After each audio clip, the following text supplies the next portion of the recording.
Le projet de loi portant prorogation de l'état des sièges n'attend que sa promulgation par le chef de l'État. Le texte a été examiné vendredi en seconde lecture au Sénat. Bien avant, ce document était adopté par les députés nationaux. À l'issue de ce vote, les élus nationaux des l'Ituri ont sollicité l'évaluation de l'état des sièges, tandis que leurs collègues élus du Nord Kivu ont proposé la nomination des personnalités militaires jusqu'aux entités territoriales décentralisées.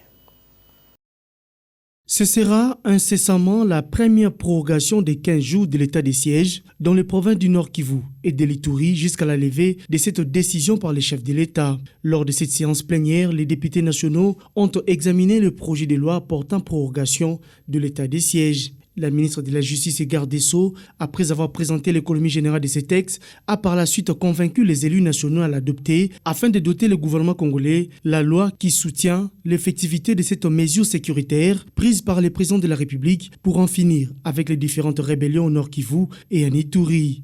Il était important que nous puissions proroger avec 15 jours tel que la Constitution le demande.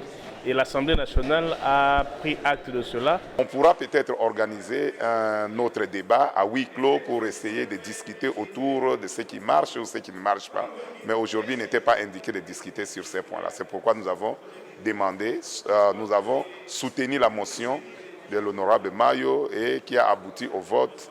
Et on est passé directement au vote de la loi. Dans son allocution, le président de l'Assemblée nationale a conscientisé les élus à faire preuve de patriotisme pour accompagner les chefs de l'État dans la pacification des zones en conflit.